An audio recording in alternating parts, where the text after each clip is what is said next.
అంటే ఆయనను ప్రేమించి ఆయన మాటలను గైకొని ఆయన వాక్యం ప్రకారంగా ఎవరైతే జీవిస్తూ ఉంటారో వారి మధ్యన ఆయన మరలా నివాసం చేస్తాను అని చెప్పి ఆయన సెలవిస్తున్నారు. మీరు ప్రకటన గ్రంథం కూడా చూసినట్లయితే ప్రకటన గ్రంథము 21వ అధ్యాయము 3వ వచనం, అప్పుడు ఇదిగో దేవుని నివాసము మనుషులతో కూడా ఉన్నది, ఆయన వారితో కాపురం ఉండును, వారాయన ప్రజలయ్యుందురు, దేవుడు తానే వారి దేవుడయ్యుండి వారికి తోడయ్యుండును. దేవుడు మనకి తోడయ్యుండి ఆయన మనతో ఉంటాడు. ఆయన మన మధ్యన నివాసం చేస్తాడు. ఆయన నివాసం ఎక్కడుంటుంది అని అంటే మనుషుల మధ్యలో ఉంటుంది, మనుషులతోనే ఆయన నివాసం ఉంటుంది అని చెప్పి ఇక్కడ రాయబడి ఉంది. మన అంశం ఏంటి అని అంటే నివాసము. ఇప్పుడు మన ఇంట్లో మనం ఏం చేస్తుంటాము? నివాసం ఉంటాము. నివాసము అని అంటే కలిసి ఉండడం. మన ఇంట్లో మనము ఒక 4 కలిసి నివాసం ఉంటారు, లేకపోతే ఒక 5 కలిసి నివాసం ఉంటారు, లేకపోతే ఒక 10 మంది 20 మంది కలిసి ఒక ఇంట్లో నివాసం ఉంటారు. ఆ యొక్క నివాసము గురించి ఇక్కడ వాక్యం మనతో మాట్లాడుతుంది. ప్రభువైన యేసుక్రీస్తు ఏమంటున్నారు అని అంటే ఆయన మరలా ఒక రోజు రానయ్యున్నాడు అని చెప్పి మాట్లాడుతూ ఆయన తిరిగి వచ్చినప్పుడు ఆయన నివాసం ఎక్కడ ఉంటుంది అని అంటే మీతోనే ఉంటుంది, ప్రజల మధ్యలోనే ఉంటుంది అని తెలియజేస్తున్నారు. ఆయన నివాసము ప్రజల మధ్యలోనే ఉంటుంది. ఆయన మనందరి మధ్యలోనే ఆయన కాపురం ఉంటాడు అని అంటే ఆయన మనతోనే ఉంటాడు, ఆయన మన మధ్యనే నివాసం ఉంటాడు, ఆయన మనతోనే నివాసం ఉంటాడు అని చెప్పి మనందరికీ తెలియజేస్తున్నాడు. ఆయన ఆ విధంగా మన మధ్యలో నివాసం ఉన్నప్పుడు మనము దేవునికి ప్రజలై ఉంటాము.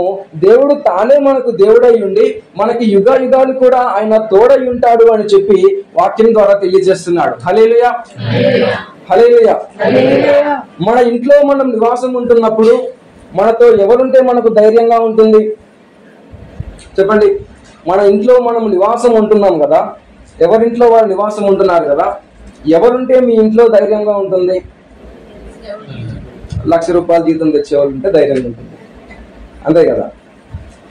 కానీ ప్రభువైన యేసుక్రీస్తు ఏమంటున్నారు అని అంటే ఆయన యుగ యుగాలు కూడా జీవించే మరొక జీవితంలోనికి ప్రవేశించినప్పుడు ఆయన మరలా తిరిగి వచ్చినప్పుడు మనతో ఆయన నివాసం ఉంటాడు, మన మధ్యన ఆయన కాపురం ఉంటాడు అని చెప్పి తెలియజేస్తున్నాడు. హల్లెలూయా. అలా ఆయనతో మనతో ఆయన కలిసి మనము నివాసం ఉండాలి అని అంటే ఎవరి దగ్గర ఆయన నివాసం ఉంటాడు అని అంటే ఎవరైతే ఆయనను ప్రేమించి ఆయన ఆజ్ఞలను గైకొంటారో వారి మధ్యన ఆయన నివాసం ఉంటాడు అని చెప్పి వాక్యం ద్వారా మనకు తెలియజేస్తున్నాడు. హల్లెలూయా.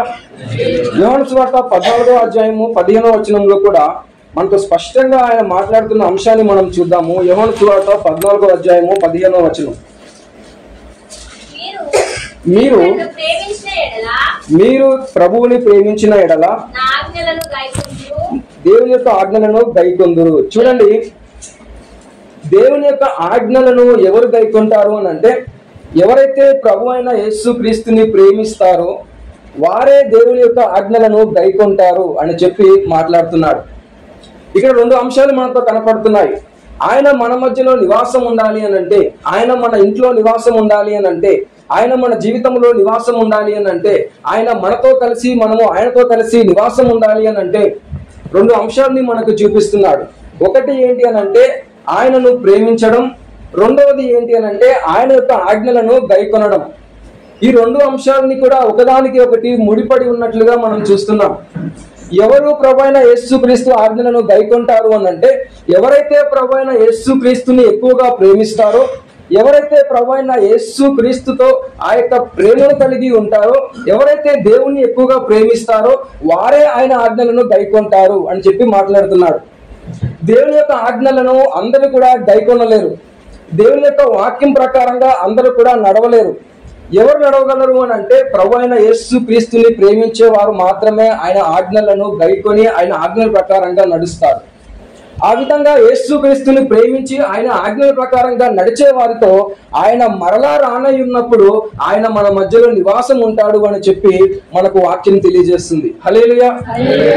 మనందరి నిరీక్షణ ఏంటి అని అంటే మరొక జీవితంలోనికి మనం ప్రవేశించినప్పుడు, ఆ యొక్క యుగ యుగాలు కూడా మరణం లేని జీవితంలోనికి మనం ప్రవేశించినప్పుడు, ఆ యొక్క మరణం లేని జీవితంలో మనము ఎవరితో ఉంటాము అని అంటే ఆ యొక్క ప్రభు అయిన రాజైన యేసు క్రీస్తుతో కలిసి మనము యుగ యుగాలు ఉంటాము అనే నిరీక్షణను మనందరం కూడా మన విశ్వాస జీవితంలో కలిగి ఉన్నాం.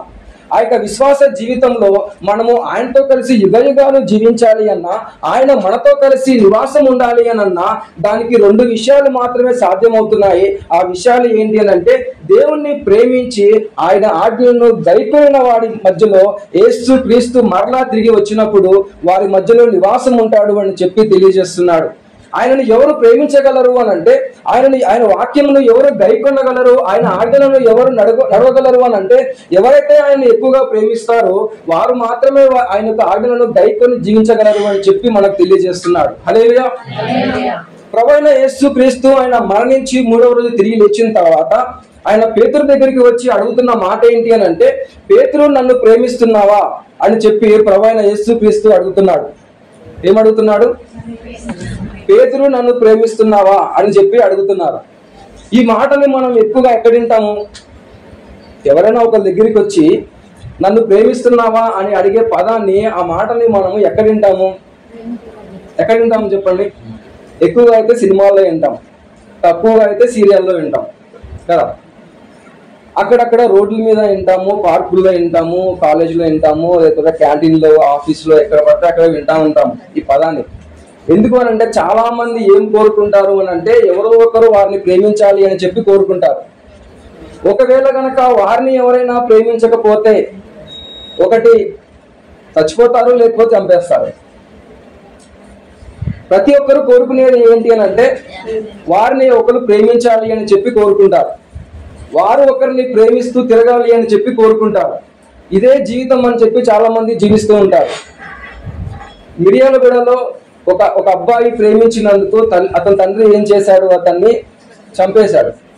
ఆ తర్వాత టీవీలో చూస్తున్నప్పుడు అతని స్నేహితులు వచ్చి చెప్తున్న మాట ఏంటి అని అంటే, ఆ అబ్బాయి జీవిత లక్ష్యం ఏంటి అని అంటే, ఆ అమ్మాయిని ప్రేమించి పెళ్లి చేసుకోవడమే ఆ అబ్బాయి జీవిత లక్ష్యం అంట. వాడికి ఇంకొక లక్ష్యం లేదు. ఒకే ఒక లక్ష్యం ఉంది, ఆ అమ్మాయిని ప్రేమించి పెళ్లి చేసుకోవడం. ప్రేమించాడు, పెళ్లి చేసుకున్నాడు, చచ్చిపోయాడు. చివరికి జరిగింది ఏంటి అని అంటే, ఆ కుటుంబం నష్టపోయింది, ఈ కుటుంబం నష్టపోయింది. ఈ లోక ప్రేమ ఏం చేస్తుంది అని అంటే నష్టపరుస్తుంది. ఈ లోక ప్రేమ ఏం చేస్తుంది అని అంటే ఒక చీకటిని సృష్టిస్తుంది. ఈ లోక ప్రేమ ఏం చేస్తుంది అని అంటే ఒక అగాధాన్ని సృష్టిస్తుంది. ఈ లోకంలో నన్ను ప్రేమిస్తున్నావా అని అడిగే వారు ఏం చేస్తారు? దాని వలన ఏం జరుగుతుంది అని అంటే, ఒకరోజు కుటుంబాలు, జీవితాలు నాశనం అయిపోతూ ఉంటాయి. కానీ ప్రభువైన యేసు క్రీస్తు పేతురు దగ్గరికి వచ్చి, పేతురు నన్ను ప్రేమిస్తున్నావా అని చెప్పి ఆయన ఎందుకు అడుగుతున్నారు అని అంటే, ఎవరైతే ఆయనను ప్రేమిస్తారో, ఆయనను ప్రేమించి ఎవరైతే ఆయన యొక్క ఆజ్ఞలను గైకొంటారో వారితో కలిసి ప్రభువైన యేసు క్రీస్తు నివాసము ఉండడానికి ఆయన అడుగుతున్న మాట ఏమిటి అని అంటే, పేతురు నన్ను ప్రేమిస్తున్నావా అని చెప్పి ప్రభు అడుగుతున్నాడు. నన్ను నువ్వు ప్రేమిస్తున్నావా అని చెప్పి ఆయన ఎందుకు అడుగుతున్నాడు అని అంటే, ఆయన మరలా తిరిగి వచ్చినప్పుడు యుగ యుగాలు కూడా శాశ్వత కాలం ఆయన వారితో కలిసి జీవించడానికి, ఆయన వారి హృదయంలోనూ, వారి జీవితంలోనూ, వారి ఇంటిలోనూ వారితోనూ కలిసి జీవించడానికి, వారితో కలిసి నివాసం ఉండడానికి ప్రభువైన యేసు క్రీస్తు మనుషులను అడుగుతున్న మాట ఏమిటి అని అంటే, నీవు నన్ను ప్రేమిస్తున్నావా అని చెప్పి ప్రభువైన యేసు క్రీస్తు అడుగుతున్నాడు. ఒకవేళ మనము గనక ప్రభువైన యేసు క్రీస్తుని ప్రేమిస్తున్నట్లయితే ఆయన మన ఇంటిలో మనతో కలిసి ఆయన నివాసం ఉంటాడు. హల్లెలూయా. ఆయన మన జీవితంలో మనతో కలిసి నివాసం ఉంటాడు. ఆయన మన కుటుంబంలో మనతో కలిసి నివాసం ఉంటాడు. ఇద్దరు భార్య భర్తలు కనుక కలిసి ఆయన ప్రేమిస్తే వారి మధ్యలో ప్రభువైన యేసు క్రీస్తు నివాసం ఉంటాడు. కుటుంబంలో ఉన్న నలుగురు కలిసి యేసు క్రీస్తుని ప్రేమిస్తున్నట్లయితే ఆ నలుగురి మధ్యలో ప్రభువైన యేసు క్రీస్తు నివాసం ఉంటాడు. ఒక 100 మంది కుటుంబ సభ్యులు, బంధువులు కలిసి ప్రభువైన యేసు క్రీస్తుని ప్రేమిస్తున్నట్లయితే వారి మధ్యలో ప్రభువైన యేసు క్రీస్తు నివాసం ఉంటాడు. హల్లెలూయా. ఆయన వారి మధ్యలో నివాసం ఉండడానికి వారిని అడుగుతున్న మాట ఏమిటి అని అంటే, నీవు నన్ను ప్రేమిస్తున్నావా అని చెప్పి అడుగుతున్నాడు. ఎందుకు అని అంటే, ఎవరైతే ఆయనను ప్రేమిస్తారో వారు ఆయన ఆజ్ఞలను గైకొంటారు. ఆయనను ప్రేమించి ఆయన ఆజ్ఞలను గైకొనే వారి మధ్యలో ఆయన నివాసం ఉంటాడు అని చెప్పి మనకు తెలియజేస్తున్నాడు. హల్లెలూయా. అయితే ఆయన ప్రేమించి ఆయన ఆజ్ఞలను గైకొంటే జరిగే అంశాలను మనం చూద్దాము. మొదటగా ప్రభువైన యేసు క్రీస్తు నివాసము ఎక్కడుంది అనే అంశాన్ని మనం చూద్దాము. 1 కొరింథీ పత్రిక 3వ అధ్యాయము 16-17 వచనాలు. 1 కొరింథీ పత్రిక 3వ అధ్యాయము 16-17 వచనాలు. మీరు దేవుని ఆలయమై ఉన్నారనియు దేవుని ఆత్మ మీలో నివసించుచున్నాడనియు మీరు ఎరుగరా? ఎవడైనను దేవుని ఆలయమును పాడు చేసిన ఎడల దేవుడు వానిని పాడు చేయును. దేవుని ఆలయము పరిశుద్ధమై ఉన్నది, మీరు ఆ ఆలయమై ఉన్నారు. హల్లెలూయా. దేవుని యొక్క ఆలయము, ఆయన నివాస స్థలము అది ఏమై ఉన్నది అని అంటే మనమే అని చెప్తున్నాడు. మీరు దేవుని ఆలయమై ఉన్నారు. మనం ఏమై ఉన్నాము అని అంటే మనము దేవుని ఆలయమై ఉన్నాము. మనం ఏమనుకుంటాము అని అంటే మీరు ఎవరు అని అంటే మన ఐడెంటిటీ చెప్తాం, మన పేరు, ఊరు ఇవన్నీ చెప్తాం. కానీ వాక్యం ఏమని చెప్తుంది అని అంటే మీ ఐడెంటిటీ ఏంటి, మీ గుర్తింపు ఏంటి, మీరెవరు, మీరేంటి అనే అంశాన్ని బైబిల్ ఏమని చెప్తుంది అని అంటే మీరు దేవుని ఆలయమై ఉన్నారు అని చెప్పి వాక్యం మనకు చెప్తుంది. హల్లెలూయా. హల్లెలూయా. మనం గనక ఇమ్మానుయేల్ని నువ్వు ఎవరు అంటే ఏం చెప్తాడు? నా పేరు ఇమ్మానుయేలు, నేను టీకేఆర్ కాలేజీలో చదువుతున్నాను అని చెప్తాడు. మాది వనపర్తి, హైదరాబాద్లో ఉంటున్నాము అని చెప్తాడు. కానీ వాక్యం ఏమని చెబుతుంది అని అంటే ఇమ్మానుయేలు ఏమై ఉన్నాడు అని అంటే దేవుని ఆలయమై ఉన్నాడు అని చెప్పి దేవుని యొక్క వాక్యం సెలవిస్తుంది. హల్లెలూయా. మనము దేవుని యొక్క ఆలయమై ఉన్నాము. దేవుని యొక్క ఆత్మ ఎక్కడ నివసిస్తుంది అని అంటే మనలో నివసిస్తుంది అనే విషయాన్ని మీరు తెలుసుకొని మీరు ఎలా ఉంటారు అని అంటే పరిశుద్ధంగా ఉండండి, పరిశుద్ధంగా జీవించండి అని చెప్పి వాక్యం సెలవిస్తుంది. హల్లెలూయా. మనము దేవుని ఆలయమై ఉన్నాము గనక, దేవుడు నివసించే స్థలము మనమే అయి ఉన్నాము గనక, మన దేహము మన హృదయము దేవునికి దేవాలయమై ఉన్నది గనక మనము ఆ యొక్క దేహమును మన యొక్క హృదయమును పాడు చేసుకోకుండా మనము పరిశుద్ధంగా ఉండి ఆయన మనలో నివసించులాగున, ఆయన మనతో కలిసి ఉండి జీవించులాగున, మనము ఆయన మనతో ఉండులాగున మనము పరిశుద్ధంగా ఉన్నట్లయితే ఆయన మనలో జీవిస్తాడు, ఆయన మనలో నివసిస్తాడు. ఆయన నివాస స్థలము మొదటగా మనలో ఉన్నది, మనము ఆయనకు దేవాలయమై ఉన్నాము అని చెప్పి ఇక్కడ వాక్యం మనకు తెలియజేస్తుంది. హల్లెలూయా. 2 కొరింథీ పత్రిక 6వ అధ్యాయము 16లో కూడా మనం చూసినట్లయితే 2 కొరింథీ పత్రిక 6వ అధ్యాయము 16లో కూడా మనం చూసినట్లయితే దేవుని ఆలయమునకు విగ్రహముతో ఏమి పొందిక, మనము జీవము గల దేవుని ఆలయమై ఉన్నాము. అందుకు దేవుడిలాగూ సెలవిచ్చుచున్నాడు, నేను వారిలో నివసించి సంచరింతును, నేను వారి దేవుడైన యుందును, వారు నా ప్రజలై యుందురు. కావున మీరు వారి మధ్య నుండి బయలువెడలి ప్రత్యేకముగా ఉండండి, అపవిత్రమైన దానిని ముట్టకండి, మరియు మీకు తండ్రినై యుందును, మీరు నాకు కుమారులను కుమార్తెలనే యుందురని సర్వశక్తి గల ప్రభువు మనందరితో చెప్పుచున్నాడు. హల్లెలూయా. మనము దేవునికి దేవాలయమై ఉన్నాము గనక ఆ యొక్క దేవాలయంలో మీరు ఏం చేయాలి అని అంటే విగ్రహములను పెట్టవద్దు. దేవాలయం అనేప్పటికీ ఏమవుతుంది అని అంటే దేవాలయంలో విగ్రహాలను పెట్టి పూజిస్తూ ఉంటారు.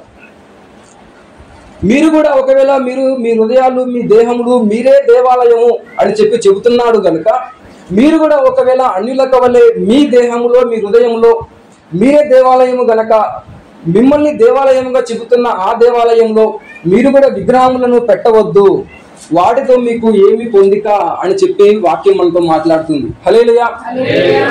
దేవాలయంలో విగ్రహము లేని దేవాలయమే ప్రభువైన యేసు క్రీస్తు ఉండే నివాస స్థలము. విగ్రహము అనంటే ఏదో ఒక రాయో రప్పో కాదు. విగ్రహము అనంటే దేవుని స్థానాన్ని దొంగలించే ఒక అంశం. విగ్రహాన్ని ఒకడు పెట్టి ఏం చేస్తాడు? వాడు ఏం చేస్తాడు? ఒక విగ్రహాన్ని పెట్టి దేవుడి స్థానాన్ని ఆ విగ్రహానికి ఇస్తాడు. దేవునికి ఇవ్వవలసిన పూజలు, ఆరాధనలు ఆ విగ్రహానికి ఇస్తాడు. దేవుడికి ఇవ్వవలసిన నైవేద్యములను, ధూప దీపములను ఆ విగ్రహానికి ఇస్తాడు. దేవునికి ఇవ్వవలసిన ఆ యొక్క ప్రేమను, ఆ యొక్క సమయాన్ని ఆ యొక్క విగ్రహానికి ఇస్తాడు. విగ్రహము అనంటే రాయి రప్ప కాదు. విగ్రహము అనంటే దేవునికి ఇచ్చే స్థలము, దేవుడికి బదులుగా మనము మరొక దానికి కేటాయించే అంశము.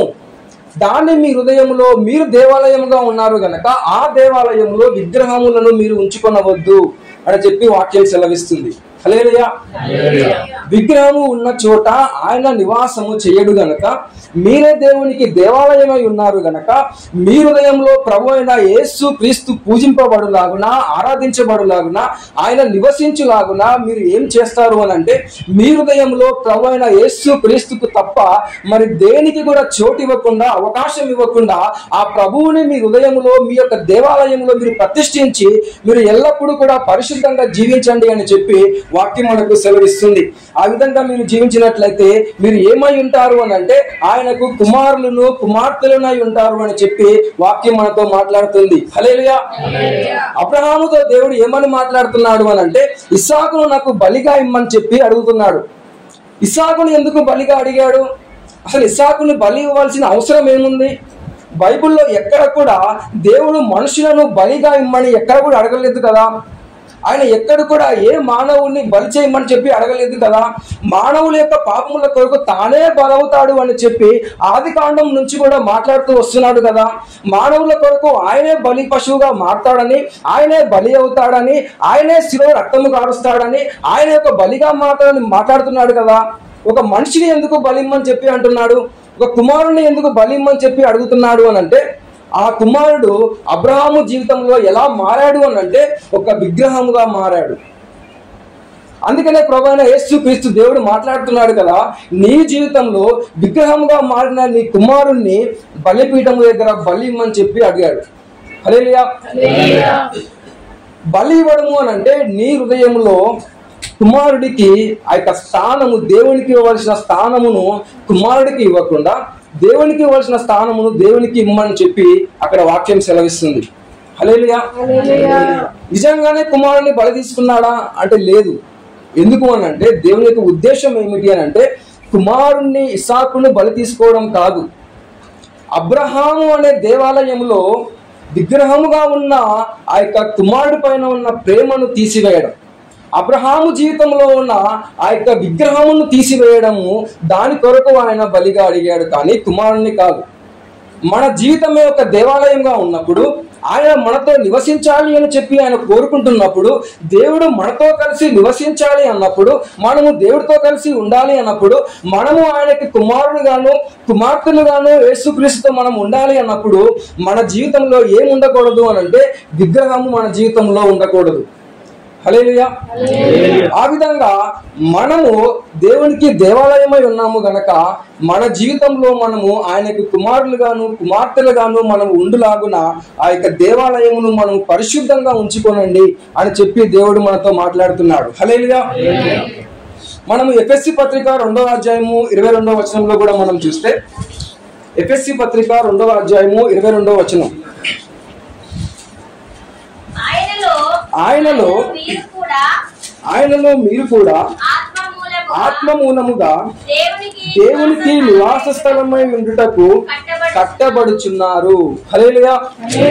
మనము దేని కొరకు కట్టబడుచున్నాము అని అంటే దేవునికి నివాస స్థలముగా ఉండుటకు మనము ఆత్మ ద్వారా కట్టబడుచున్నాము అని చెప్పి వాక్యం మనకు సెలవిస్తుంది. మనము దేవాలయముగా మనము మారాలి అని అంటే, మనము దేవుడు మనలో నివసించులాగున మన జీవితంలో మనము ఉండాలి అని అంటే దేని మూలముగా మనము దేవాలయంగా మారగలము? దేని మూలముగా మనము దేవాలయంగా మారి యేసుక్రీస్తు మనతో నివాసం ఉండలాగున మనం ఉండగలము అని అంటే ఆ యొక్క ఆత్మ ద్వారా మనము దేవునికి దేవాలయముగా కట్టబడుచున్నాము అని చెప్పి వాక్యం సెలవిస్తుంది. ఆ యొక్క పరిశుద్ధాత్మ ద్వారా మాత్రమే మనము దేవునికి దేవాలయముగా కట్టబడతాము. ఆ యొక్క పరిశుద్ధాత్మ అనుగ్రహము ద్వారా మాత్రమే, ఆ యొక్క పరిశుద్ధాత్మ ద్వారా మాత్రమే మనము దేవునికి దేవాలయముగా ఉంటాము. అప్పుడు ఆయన మనతో కలిసి నివాసం ఉంటాడు అని చెప్పి ఈ యొక్క వాక్యం మనకు సెలవిస్తుంది. హల్లెలూయా. హల్లెలూయా. దేవుని యొక్క ఆత్మను పొందుకొని దేవుని యొక్క ఆత్మ మూలంగా జీవిస్తూ దేవుని యొక్క ఆత్మ ద్వారా మనం మన జీవితంలో ప్రతి కార్యాన్ని కూడా జరిగించుకుంటూ వెళ్తున్నట్లయితే ఆ యొక్క ఆత్మ ఏం చేస్తుంది అని అంటే, ఆత్మ ఏం చేస్తాడు అని అంటే మనల్ని దేవుడికి దేవాలయముగా మనల్ని కడతాడు అని చెప్పి వాక్యం సెలవిస్తుంది. హల్లెలూయా. ఈ ఇంటిని కట్టాలి అని అంటే ఎవరు కట్టాలి? ఒక మేస్త్రి వచ్చి కట్టాలి, అవునా? ఇంటిని కట్టాలి అని అంటే ఒక మేస్త్రి వచ్చి కడితేనే ఒక ఇల్లు కట్టబడుతుంది. అలాగే మనము కూడా దేవునికి దేవాలయంగా మనం కట్టబడాలి అని అంటే అది ఎవరు కట్టాలి అని అంటే పరిశుద్ధాత్మ దేవుడు మనల్ని దేవుడికి దేవాలయంగా కట్టి మనల్ని పరిశుద్ధపరిచి మనల్ని దేవుడికి దగ్గర చేసి ఆయనకు కుమారులుగాను కుమార్తెలుగాను చేస్తాడు అని చెప్పి వాక్యం సెలవిస్తుంది. హల్లెలూయా. ఆ యొక్క ఆత్మ దేవుడు మనల్ని దేవాలయంగా దేవుడికి కట్టాలి అని అంటే మన జీవితం ఎలా ఉండాలి అని అంటే పరిశుద్ధంగా ఉండాలి. మన జీవితం ఎలా ఉండాలి అని అంటే మన జీవితంలో ఆ యొక్క విగ్రహ సంబంధమైనది ఏది కూడా లేనటువంటి వారంగా ఉండాలి. దేవుణ్ణి ప్రేమించే వారంగా ఉండి ఆయన ప్రేమించే వారంగా ఉండి ఆయన యొక్క ఆజ్ఞలను గైకొనే వారంగా మనం ఉన్నప్పుడు పరిశుద్ధాత్మ దేవుడు మనల్ని దేవునికి దేవాలయముగా కడతాడు అని చెప్పి ఈ యొక్క వాక్యం మనకు సెలవిస్తుంది. హల్లెలూయా. అలాగే ప్రకటన గ్రంథము 3వ అధ్యాయము 20వ వచనం చూడండి. ప్రకటన గ్రంథము 3వ అధ్యాయము 20వ వచనం. ఇదిగో నేను తలుపు వద్ద నిలుచుని తట్టుచున్నాను. ఎవడైనను నా స్వరము విని తలుపు తీసిన ఎడల నేను అతని యొద్దకు వచ్చి అతనితో నేనును నాతో కూడా అతడును భోజనము చేయుదుము. హల్లెలూయా. దేవుడు ఆయన మనతో కలిసి మన దగ్గరికి వచ్చి మనతో కలిసి మనతో కూర్చొని ఆయన భోజనము చేస్తాడు అని చెప్పి ఒక వాక్యం సెలవిస్తుంది. మనము ఆయనతోనూ ఆయన మనతోనూ కలిసి నివాసం ఉంటాము అని చెప్పి వాక్యం సెలవిస్తుంది. ఆ విధంగా మనము ఆయనతోనూ ఆయన మనతోనూ కలిసి నివాసం ఉంటూ మనము ఆయనతో కలిసి భోజనము చేయాలి అని అంటే దానికి మనము ఆయన దగ్గరికి వెళ్ళట్లేదు గనక ఆయనే మన దగ్గరికి వస్తున్నాడు అని చెప్పి వాక్యం సెలవిస్తుంది. ఆయన ఏం చేస్తున్నాడు అని అంటే ఆయన యొక్క వాక్యము ద్వారా మన హృదయము అనే తలుపును ఆయన తట్టుచున్నాడు అని చెప్పి వాక్యం మనకు తెలియజేస్తుంది. ఆయన మన హృదయమును తట్టుచున్నాడు. ఆయన హృదయమును ఎందుకు తట్టుచున్నాడు అని అంటే ఎవరైనా ఆయన మాటను విని ఎవరైనా ఆయన స్వరము విని ఆ యొక్క హృదయము అనే తలుపు తీసినప్పుడు ఆ యొక్క హృదయంలోనికి ఆయన ప్రవేశించి ఆయన వారితో కలిసి జీవిస్తాడు అని, ఆ విధంగా ఆయన వారితో కలిసి జీవించినప్పుడు ఆయనతో మనతో ఆయనను కలిసి నివాసము చేస్తాము, మనతో ఆయనను ఆయన మనతో కలిసి భోజనము చేస్తాము అని చెప్పి ప్రభువైన యేసుక్రీస్తు తెలియజేస్తున్నారు. హల్లెలూయా. ఆయన మరలా తిరిగి వచ్చినప్పుడు యుగ యుగాలు కూడా మనతో కలిసి ఆయన నివాసము చేయాలి అని అంటే మొదటగా ఈ లోకంలో మనము మన దేహము అనే దేవాలయంలో ప్రభువైన యేసుక్రీస్తు మనతో కలిసి నివాసము చేయులాగున ఆయనను ప్రేమిస్తూ ఆయన యొక్క ఆజ్ఞలను గైకొనే వారంగా మనం ఉండాలి అని చెప్పి ఈ యొక్క వాక్యం మనకు తెలియజేస్తుంది. హల్లెలూయా. హల్లెలూయా. ఒకప్పుడు ఒక కటింగ్ షాప్ కి ఒకడు వెళ్ళాడంట. ఒక కటింగ్ షాప్ కి వెళ్ళినప్పుడు కటింగ్ షాప్ అతను అంటున్నాడంట,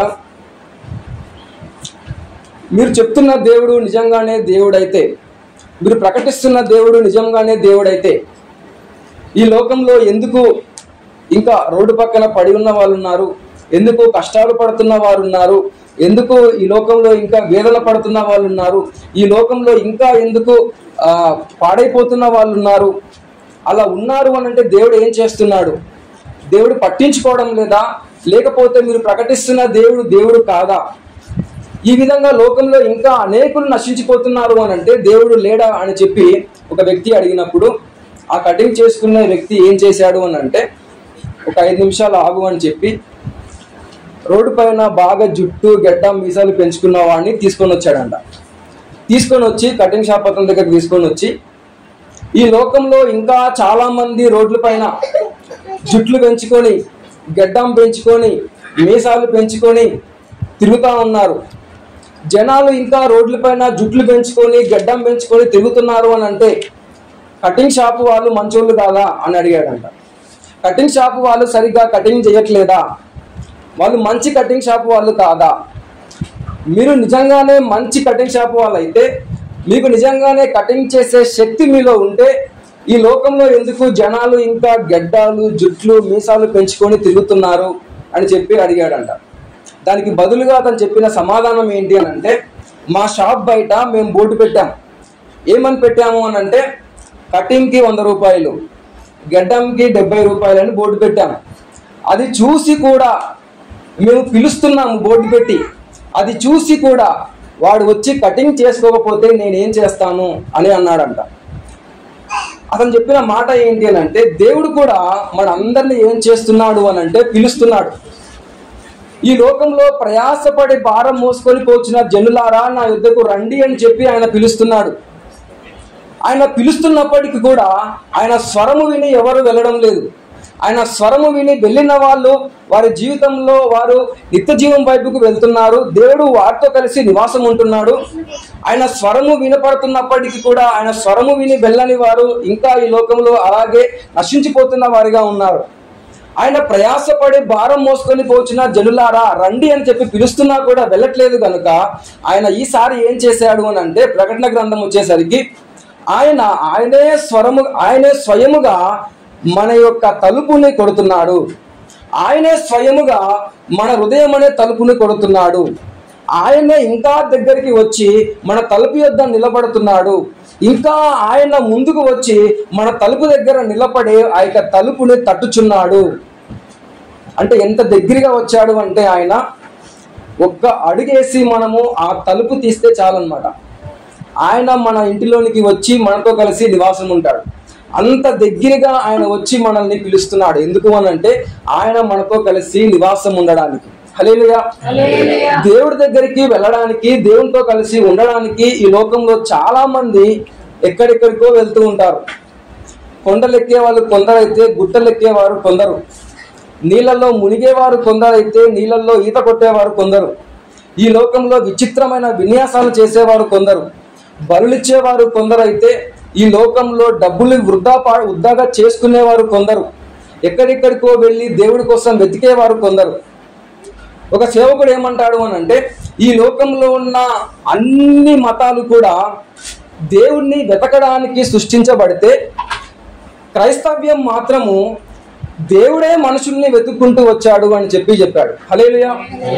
ఈ లోకంలో ఉన్న మిగతా వారు సృష్టించుకున్న మతాలు దేవుళ్ళు కూడా దేనికి అని అంటే దేవుణ్ణి వెతుకడానికి, దేవుణ్ణి తెలుసుకోవడానికి, దేవుడి దగ్గరికి వెళ్ళి నివాసం ఉండడానికి. అయినా వారు తెలుసుకోలేకపోతున్నారు. కానీ బైబిల్ పట్టుకున్న మన యొక్క మార్గము దేని కొరకు అని అంటే, దానికి ఉన్న తేడా ఏంటి అని అంటే, దేవుడే మనుషుల్ని వెతుక్కుంటూ రావడం, దేవుడే మనుషుల్ని వెతుక్కుంటూ వచ్చి మన తలుపు యొద్ద నిలబడి ఆ యొక్క తలుపును ఆయన తట్టుచున్నాడు. ఎవరైనా ఆయన స్వరము విని తలుపు తీస్తే ఆయన ఏం చేస్తాడు అని అంటే, మన ఇంటిలోనికి వచ్చి మన హృదయంలోనికి వచ్చి ఆయన మనతో కలిసి నివాసం ఉంటాడు అని చెప్పి వాక్యం మనకు సెలవిస్తుంది. హల్లెలూయా. ఆయన మరలా రెండవసారి రానయ్యున్నప్పుడు యుగ యుగాలు కూడా మనము ఆయనతో కలిసి నివాసం ఉండాలి అని అంటే, మొదటగా ఈ లోకంలో మనము మన హృదయము మన దేహము అనే దేవాలయంలో మనము ఆయన మనతో కలిసి ఉండులాగున, ఆ దేవాలయంలో ప్రభువైన యేసు క్రీస్తు నివసించులాగున, ఆయన నివాసం ఉండులాగున మొదటగా మనందరం కూడా పరిశుద్ధముగాను, ఏ విగ్రహమును చోటివ్వని వ్యక్తులుగాను మనము నివసించి ఆయనకు కుమారులుగాను కుమార్తెలుగాను మనందరము కూడా నివసించాలి అని చెప్పి ఒక వాక్యం మనకు సెలవిస్తుంది. హల్లెలూయా. హల్లెలూయా. అలాగే రెండో అంశాన్ని కూడా మనం చూద్దాము. 1వ యోహాను పత్రిక 2వ అధ్యాయము 5-6 వచనాలు. చదవండి. ఆయన వాక్యము ఎవడు గైకొనునో వానిలో దేవుని ప్రేమ నిజముగా పరిపూర్ణమాయెను. ఆయన యందు నిలిచి ఉన్న వాడనని చెప్పుకొనువాడు ఆయన ఏలాగు నడుచుకొనునో అలాగే తానును నడుచుకొన బద్ధుడై ఉన్నాడు. మనం ఆయన యందున్నామని దీని వలన తెలుసుకొనుచున్నాం. 2:5-6. ఆయన వాక్యమును ఎవడు గైకొనునో వానిలో దేవుని ప్రేమ నిజముగా పరిపూర్ణమాయెను. ఆయన యందు నిలిచున్న వాడనని చెప్పుకొనువాడు ఆయన ఎలాగు నడుచుకొనేనో అలాగే తానును నడుచుకొన బద్ధుడై ఉన్నాడు.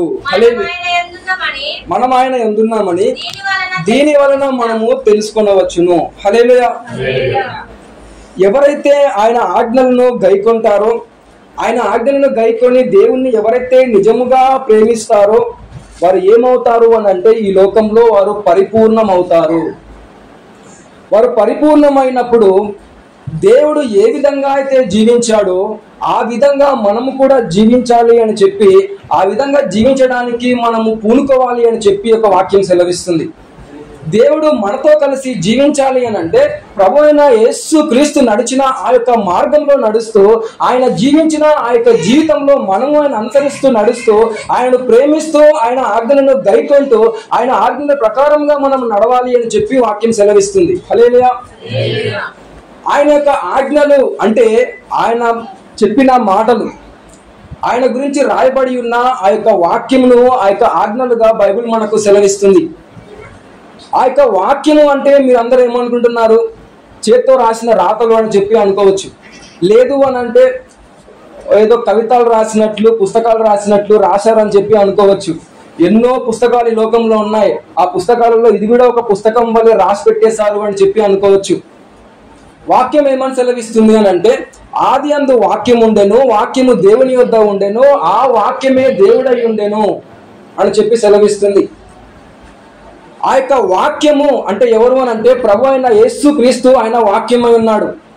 ఆయన ఆది నుండి ఉన్నాడు, ఆయనే దేవుడై ఉన్నాడు, ఆయనే సృష్టికర్త అయి ఉన్నాడు. ఆ యొక్క వాక్యమై ఉన్న యేసు క్రీస్తు ఈ లోకంలో ఆయన శరీరధారిగా వచ్చాడు అని చెప్పి వాక్యం సెలవిస్తుంది. మనం ఆది కాండంలో కూడా చూస్తే దేవుడు ఆయన నోటి మాట ద్వారా సృష్టిని చేశాడు అని చెప్పి రాయబడి ఉంది. ఆ యొక్క దేవుని నోటి మాట ఏం చేసింది అని అంటే సృష్టిని చేసింది. ఆ యొక్క నోటి మాటే వాక్యము. అంటే ఆ యొక్క ప్రపంచాన్ని సృష్టించిన ఆ యొక్క నోటి మాట ఉంది చూసారా, ఆ నోటి మాటే వాక్యము. ఆ వాక్యం ఎలా వచ్చింది అని అంటే ఈ లోకానికి శరీరధారిగా కృపా సత్య సంపూర్ణుడిగా మన మధ్యలోనికి వచ్చింది. ఆ యొక్క వాక్యము పరిశుద్ధ గ్రంథముగా రాయబడింది. ఆ యొక్క రాయబడిన ఆ యొక్క పరిశుద్ధ గ్రంథము అనబడే వాక్యం ఈ రోజు మన చేతుల్లో ఉన్నది. హల్లెలూయా. ఆ యొక్క వాక్యమును ఎవరైతే గైకొంటారో, గైకొని ఎవరైతే ఆయనను ప్రేమిస్తారో ఆయన వారి మధ్యలో నివాసం ఉంటాడు అని చెప్పి వాక్యం మనకు సెలవిస్తుంది. దేవుని యొక్క వాక్యము మనకు ఎంత దగ్గరగా వచ్చింది అని అంటే ఈరోజు మన చేతుల్లో ఆ యొక్క సృష్టిని సృష్టించిన ఆ యొక్క వాక్యం ఈరోజు మన చేతుల్లో ఉన్నది. అంత దగ్గరగా దేవుని యొక్క వాక్యము మన దగ్గరికి వచ్చింది. ఆయన పిలుస్తున్న రాని వారిని వెతుక్కుంటూ ఆయన తలుపు దగ్గరికి వచ్చి తట్టుచున్నాడు అని చెప్పి వాక్యం సెలవిస్తుంది.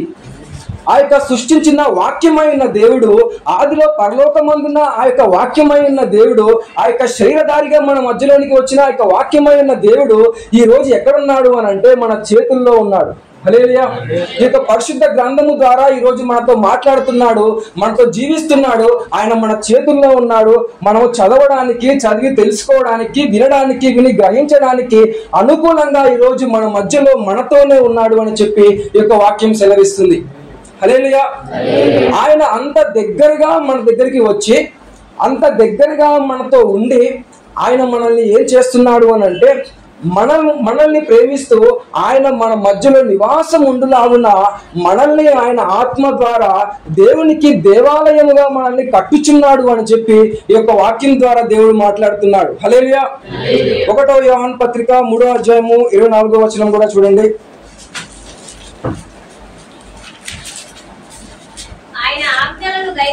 ఆయన ఆజ్ఞలను గైకొనువాడు ఆయన యందు నిలిచియుండును, ఆయన వాని యందు నిలిచియుండును, ఆయన మన యందు నిలిచియున్నాడని ఆయన మనకు అనుగ్రహించిన ఆత్మ మూలముగా మనము తెలుసుకొనుచున్నాము. ఆయన ఆజ్ఞలను గైకొనువాడు ఎక్కడ నిలిచున్నాడు అని అంటే ఆయన యందు నిలిచున్నాడు. ఎవరైతే ఆయన ఆజ్ఞలను గైకొని ఆయన యందు నిలిచి ఉంటాడో వారి యందు దేవుడు నిలిచి ఉన్నాడు అని చెప్పి ఈ యొక్క వాక్యం సెలవిస్తుంది. హల్లెలూయా. కనుక ప్రధానమైన మాట ఏమిటి అని అంటే ఆయన ఆజ్ఞలను గైకొనడమే. ఆయన మన మధ్యలో నివాసం ఉండాలి అని అంటే 2 అంశాలు ఏంటి అని అంటే ఆయన ఆజ్ఞలను మనము గైకొనడమే. ఆయన ఆజ్ఞలను ఎవరు గైకొంటారు అని అంటే ఎవరైతే ఆయనను ప్రేమిస్తారో వారు ఆయన ఆజ్ఞలను గైకొంటారు. ఎవరైతే ఆయన ప్రేమించి ఆయన ఆజ్ఞలను గైకొంటారో వారి మధ్యన ఆయన నివాసం ఉంటాడు అని చెప్పి ఈ యొక్క వాక్యం మనకు సెలవిస్తుంది. హల్లెలూయా. హల్లెలూయా. 3వ అంశాన్ని కూడా మనం చూద్దాము. యోహాను సువార్త 15వ అధ్యాయము. యోహాను సువార్త 15వ అధ్యాయము 4-5 వచనాలు. నా యందు నిలిచి ఉండుడి, మీ యందు నేను నిలిచి ఉందును. తీగె ద్రాక్షావళిలో నిలిచి ఉంటేనే గాని తనంతట తానే ఎలాగూ ఫలింపదో అలాగనే దేవుని యందు నిలిచి ఉంటేనే గాని మీరును ఫలింపరు. ఎందుకు అనంటే ద్రాక్షావళి దేవుడు అయి ఉంటే తీగలు మనమై ఉన్నాము. ఎవరైతే ఆయన యందు నిలిచి ఉంటాడో వాడు మాత్రమే ఈ లోకంలో ఫలిస్తాడు అని చెప్పి వాక్యం మనకు స్పష్టంగా తెలియజేస్తుంది. హల్లెలూయా. ఆయన మన యందు నిలిచి ఉన్నాడు. మనము ఆయన యందు నిలిచి ఉంటేనే గాని మనము ఫలించము. మనల్ని ఆయన తన యందు ఎందుకు నిలిచి ఉండమంటున్నాడు? ఎందుకు నిలిచి ఉండమంటున్నాడు అని అంటే మనము ఫలించులాగునా, మనల్ని ఫలింప చేయులాగునా మనల్ని ఆయన యొద్ద నిలిచి ఉండమని చెప్పి అంటున్నాడు. ఎప్పుడైతే మనము ఆయన యందు నిలిచి ఉంటామో అప్పుడు ఆయన కూడా మన యందు నిలిచి ఉంటాడు. ఆయన మనతో నివాసము చేస్తాడు. మనము ఆయన యందు నిలిచి ఉన్నాము గనక, ఆయన మన యందు నిలిచి ఉన్నాడు గనక మనం ఏం చేస్తాము అని అంటే ఫలిస్తాము. హల్లెలూయా. ఆయన మన యందు నిలిచి ఉండడానికి కారణం ఏంటి అని అంటే మనల్ని ఫలింప చేయడానికి. ఆయన స్వార్థం కోసం కాదు, లేకపోతే ఈ మనుషులు లేకపోతే సృష్టి లేదని కాదు, ఈ మనుషులు ఎవరో గొప్పవారని కాదు, ఈ మనుషుల్లో ఏదో గొప్పతనం ఉందని కాదు, ఈ మనుషులు ధీరులు శూరులు అని కాదు, ఈ మనుషులు ఏదో గొప్పవారు, వారు నాకు కావాలి, లేకపోతే వారు లేకపోతే నేను బతకలేను అనే విధంగా దేవుడు ఉన్నాడని కాదు. ఈ మనుషులని ఆయన ఎంతగానో ప్రేమించాడు గనుక, ఈ మనుషులను ఆయన ప్రేమించి ఆయన పరలోక రాజ్యాన్ని ఇస్తున్నాడు గనక, మనల్ని ఫలింప చేయాలని చెప్పి ఆయన కోరుకుంటున్నాడు గనక మనము ఫలించులాగునా, మన జీవితంలో మనము ఫలించులాగునా, మన కుటుంబంలో మనము ఫలించులాగునా, మన ఇల్లు ఫలించులాగునా, మన పిల్లలు ఫలించులాగునా, మనం చేసే ప్రతి పని ఫలించులాగునా, మనల్ని ఆయన ఫలింప చేయులాగునా మనము ఆయన యందు నిలిచి ఉంటే, ఆయన మన యందు నిలిచి ఉంటాడు గనుక మనము ఫలిస్తాము అని చెప్పి వాక్యం ద్వారా దేవుడు మాట్లాడుతున్నాడు. హల్లెలూయా. అంతే కదా. లేకపోతే మనుషులందరూ గొప్ప వీరులు ధీరులు శూరులు అని కాదు కదా. అంతే కదా. మనుషుల్లో ఏముంది దేవుడు ప్రేమించడానికి? చెప్పండి. అసలు మనుషుల్ని ప్రేమించడానికి మనుషుల్లో ఏముంది? వెతికితే ఏమన్నా ఉందా చెప్పండి? మనుషులతో వెతికితే కనీసం ఏ మంచైనా ఉందా? మనుషుల్లో ఏ మంచి లేదు, మనుషుల్లో ఏ నీతి లేదు, మనుషుల్లో ఏ మంచితనము లేదు. మనిషి జలుబు చేసినా చచ్చిపోతాడు, మనిషికి జ్వరం వచ్చినా చచ్చిపోతాడు, మనిషి నడుచుకుంటూ వెళ్ళినా చచ్చిపోతాడు, మనిషి బాత్రూంలో స్నానం చేస్తూ కాలు జారి పడినా చచ్చిపోతాడు, రక్తము లేకపోయినా చచ్చిపోతాడు, జ్వరం వచ్చినా చచ్చిపోతాడు, ఏది రాకపోయినా నిద్రలో కూడా చచ్చిపోతాడు. ఈ మనుషుని యందు ఏది కూడా లేదు. మన యందు ఏ మంచి లేదు, మన యందు ఏ నీతి లేదు, మన యందు ఏ కార్యము లేదు. మనము ఏ గొప్పవారము కాదు, ఏ బలవంతులము కాదు. మన దగ్గర ఏదో ఉందని చెప్పి దేవుడు ఆశించి నా దగ్గరికి రండి అని చెప్పి ఆయన బతిమలాడుకోవడం లేదు. మనల్ని ప్రేమించి మనము ఫలించులాగున మన కొరకు ఆయన మరణించి మన కొరకు ఆయన తిరిగి లేచి మనము ఆయన యందు ఫలించులాగున ఆయన మనల్ని ఆయన యొద్ద నిలబడి ఉండండి, అప్పుడు మీరు ఫలిస్తారు అని చెప్పి దేవుడు మనతో మాట్లాడుతున్నాడు. హల్లెలూయా. హల్లెలూయా. తర్వాత అంశాన్ని కూడా మనం చూద్దాము. రోమాపత్రిక 8వ అధ్యాయము 9వ వచనం. రోమాపత్రిక 8వ అధ్యాయము 9వ వచనం. దేవుని ఆత్మ మీలో నివసించి ఉన్న ఎడల మీరు ఆత్మ స్వభావము గలవారే గాని శరీర స్వభావము గలవారు కారు. ఎవడైనను క్రీస్తు ఆత్మ లేనివాడైతే వాడాయన వాడు కాడు. చదవండి. క్రీస్తు మీలో ఉన్న ఎడల మీ శరీర పాప విషయమై మృతమైనది కానీ మీ ఆత్మ నీతి విషయమై జీవము కలిగి ఉన్నది. మృతులలో నుండి యేసును లేపిన వాని ఆత్మ మీలో నివసించిన ఎడల మృతులలో నుండి క్రీస్తు యేసును లేపిన వాడు చావునకు లోనైన మీ శరీరములను కూడా మీలో నివసించుచున్న తన ఆత్మ ద్వారా జీవింపచేయును. హల్లెలూయా. క్రీస్తు యేసు మనల్ని ఏం చేస్తున్నాడు అని అంటే ఆయన ఆత్మ ద్వారా మనలో నివసించడానికి శరీర విషయంలో మరణించే మనల్ని ఆయన ఆత్మ ద్వారా మనల్ని జీవింపచేసి ఆయన మనతో నివాసము ఉండడానికి ఆయన ఆ విధంగా మనల్ని మారుస్తున్నాడు అని చెప్పి వాక్యం సెలవిస్తుంది. క్రీస్తు మన కొరకు దేని కొరకు మరణించాడు అని అంటే మన కొరకు మరణించింది మనము తిరిగి లేచి మరలా ఆయనతో కలిసి మనము నివాసం ఉండడానికి, మనము శరీరము ద్వారా మరణించి ఆత్మ ద్వారా క్రీస్తు యేసుతో కలిసి మనము జీవించడానికి ఆయన మన కొరకు మరణించాడు అని చెప్పి వాక్యం మనకు సెలవిస్తుంది. హల్లెలూయా. మనల్ని ఆయనతో కలిసి జీవించడానికి, మనము ఆయనతో కలిసి ఉండడానికి ఆ యొక్క ఆత్మ ద్వారా దేవుడు మనతో ఉంటాడు. హల్లెలూయా. ఆయన మరలా రానై ఉన్నప్పుడు ఆయన మన అందరితో కలిసి ఆయన నివాసం ఉంటాడు. ఆయన నివాస స్థలము మన మధ్యలో ఉన్నది. ఆయన మన మధ్యలో కాపురం ఉంటాడు. మనము దేవుని ప్రజలమై ఉంటాము. దేవుడు మనకు దేవుడై ఉండి సదాకాలము యుగ యుగాలు కూడా ఆయన మనకు తోడై ఉంటాడు అని చెప్పి ఈ యొక్క వాక్యం సెలవిస్తుంది. హల్లెలూయా. అలా గల్తీ పత్రిక కూడా మనం చూసినట్లయితే 2వ అధ్యాయము 20వ వచనం. గల్తీ పత్రిక 2వ అధ్యాయము 20వ వచనం. నేను క్రీస్తుతో కూడా సిలువ వేయబడి ఉన్నాను, ఇకను జీవించువాడును నేను కాను, క్రీస్తే నాయందు జీవించుచున్నాడు. నేనిప్పుడు శరీరమందు జీవితము నన్ను ప్రేమించి నా కొరకు తన్ను తాను అప్పగించుకొనిన దేవుని కుమారుని యందలి విశ్వాసము వలన జీవించుచున్నాను. హల్లెలూయా. హల్లెలూయా. జీవించువాడను నేను కాను, క్రీస్తుతో కూడా నేను జీవిస్తున్నాను అని చెప్పి పౌలు మాట్లాడుతున్నాడు. హల్లెలూయా. ఎందుకు అనంటే మనము మన కొరకు జీవిస్తే ఏ లాభము కూడా లేదు. మనము మన కొరకు జీవించి మనము మరణిస్తే ఏ లాభము కూడా లేదు. క్రీస్తు మన కొరకు మరణించాడు గనక మనము కూడా క్రీస్తు కొరకు జీవించి మనం మరణించిన వాళ్ళమైతే ఆ యొక్క రాబోయే యుగంలో రాబోయే జీవితంలో క్రీస్తు మనతో నివాసం ఉంటాడు. మనము క్రీస్తుతో కలిసి నివాసం ఉంటాము అని చెప్పి వాక్యం సెలవిస్తుంది. హల్లెలూయా. హల్లెలూయా. ఇమ్మానుయేలు ఇంకొకడు ఇమ్మానుయేలు కొరకు జీవిస్తే ఏమో ఉపయోగం ఉంటుంది చెప్పండి? ఎలాంటి ఉపయోగం కూడా ఉండదు. ఒకరోజు మోసం చేసి వెళ్ళిపోతాడు, అంతే కదా. కాబట్టి మనము ఈ లోకంలో ఎవరి కొరకు జీవించినా అది ఉపయోగం లేని జీవితమే. క్రీస్తు మన కొరకు సిలువ వేయబడ్డాడు గనక ఇక మీదట నేను ఎలా జీవిస్తాను అని అంటే జీవించువాడను నేను కాదు, క్రీస్తే నాలో జీవించుచున్నాడు అని చెప్పి పౌలు మాట్లాడుతున్నాడు. హల్లెలూయా. ఇక మీదట మనం ఎలా ఉండాలి అని అంటే జీవించువాడను నేను కాను, క్రీస్తే నాలో జీవించుచున్నాడు. క్రీస్తు మీలో జీవించాలి అని అంటే ఎలా జీవిస్తాడు? మీరు క్రీస్తులో జీవించాలి అని అంటే, క్రీస్తు మీలో కనిపించాలి అని అంటే ఎలా సాధ్యమవుతుంది?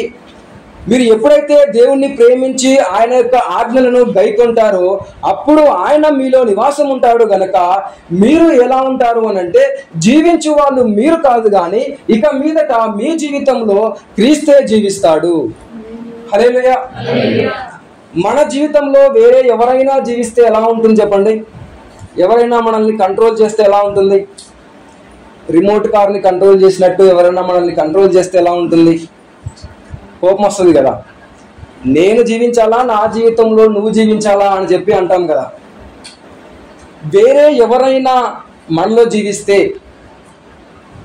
మనకు అది వేరే రకంగా ఉంటుంది. కానీ క్రీస్తు మనలో జీవిస్తే అది ఎలా ఉంటుంది అని అంటే సంతోషకరంగాను అది ఎంతో ఉన్నతమైనదిగాను ఉంటుంది. ఆ యొక్క ఉన్నతమైన జీవితాన్ని, ఆ యొక్క ఫలభరితమైన జీవితాన్ని క్రీస్తు మనకు ఇవ్వడం కొరకు ఆయన మన కొరకు మరణించాడు గనక ఇక మీదట నేను జీవించేవాడను నేను కాదు కానీ క్రీస్తే నాలో జీవించుచున్నాడు. అంటే నా జీవితము ఎలా ఉంటుంది అని అంటే క్రీస్తు కనిపిస్తున్నాడు. ఆ యొక్క క్రీస్తు కనిపిస్తున్నట్లుగా ఆ యొక్క క్రీస్తే జీవిస్తున్నట్లుగా ఇక నేను జీవిస్తాను అని చెప్పి పౌలు మాట్లాడుతున్నాడు. హల్లెలూయా. దేవుణ్ణి ప్రేమిస్తూ ఆయన యొక్క ఆజ్ఞలను గనక మనము గైకొనే వారంగా ఉంటే మనం ఎలా జీవిస్తాము అని అంటే మన జీవితంలో మనం కనిపించము. ఒకవేళ నేను గనక క్రీస్తు గనక నాలో జీవిస్తున్నట్లయితే అప్పుడు ఎవరు కనపడతారు అని అంటే క్రీస్తు కనపడతాడు. ఒకవేళ నాలో గనక క్రీస్తు కాకుండా నేనే జీవిస్తున్నాను అనుకోండి, నా జీవితాన్ని నేనే జీవిస్తున్నట్లయితే నాలో ఎవరు కనపడతారు అని అంటే నేనే కనపడతాను. ఎవరు కనపడతారు నాలో అంటే సుధాకరే కనపడతాడు. ఒకవేళ మీకు గనక సుధాకర్ కనపడ్డాడు అనుకోండి, 100 తప్పులు కనపడతాయి, 1000 తప్పులు కనపడతాయి. నా మీద కోపం వస్తుంది, నా మీద ద్వేషం వస్తుంది, బాధ వస్తుంది, అన్నీ వస్తాయి. ఒకవేళ నాలో గనక క్రీస్తు కనిపించాడు అనుకోండి, క్రీస్తు నాలో జీవిస్తున్నట్లుగా మీరు గ్రహించారనుకోండి, అప్పుడు నా మీద ఏమొస్తుంది అని అంటే ప్రేమ వస్తుంది, గౌరవం వస్తుంది, సమాధానం వస్తుంది. అన్ని రకాలుగా కూడా, అన్ని విధాలుగా కూడా ఈ లోకంలో మంచి ఫలంగా మీకు నేను కనిపిస్తాను. మనము ఈ లోకంలో ఎంత జీవించినా మనము మనుషులము అనే వాళ్ళము చెడ్డవాళ్ళమే. ఈ లోకంలో మనము ఎంత పోరాడినా, ఎంత సంపాదించినా, ఎంత బలవంతులమైనా, మనము జిమ్కి వెళ్ళి 24 గంటలు ఎక్సర్సైజ్ చేసి బాడీ పెంచినా కూడా ఈ లోకంలో మనము పిచ్చోళ్ళమే. ఈ లోకంలో మనము ఎంత పోరాడినా, ఈ లోకంలో మనం ఎక్కడెక్కడికో వెళ్ళినా, ఈ లోకంలో మనము ఏమేమో ఘనతలు పేర్లు సంపాదించినా, ఈ లోకంలో మనం ఎంత అందంగా ఉన్నా, ఎంత పొడవుగా ఉన్నా, ఎంత 6 ప్యాక్ బాడీ ఉన్నా, ఎంత పొడవు జుట్టున్నా, ఎంత బాగున్నా సరే ఈ లోకంలో మనము పిచ్చి వాళ్ళమే. ఎంత ఘనత పొందిన వారిమైనా, ఈ లోకంలో మనము పహిల్వాన్ అనే పేరున్నా, లేకపోతే ఇంకా ఏదైనా గొప్ప గొప్ప ఘనతలు బిరుదులు ఉన్నా, America president, Africa prime minister అనే పేర్లు ఉన్నా కూడా ఈ లోకంలో మనము ఎలాంటి వారము అని అంటే దేనికి పనికిరాని దుమ్ము ధూళి వంటి వారమే. ఒకవేళ మనలో గనక క్రీస్తు జీవిస్తున్నట్లయితే, మనము గనక క్రీస్తుతో కలిసి జీవిస్తున్న వారం అయితే, ఆయన మనతో కలిసి నివాసం ఉంటున్నట్లయితే, ఆయన మన జీవితంలో, మన గృహంలో, మన ఇంటిలో మనతో కలిసి ఆయన నివాసం ఉంటున్నట్లయితే, మనము ఆయనతోనూ ఆయన మనతోనూ నివాసం ఉంటున్నట్లయితే, మనకంటే ధన్యులు, మనకంటే గొప్పవారు ఈ లోకంలో ఎవ్వరు కూడా లేరు. హల్లెలూయా.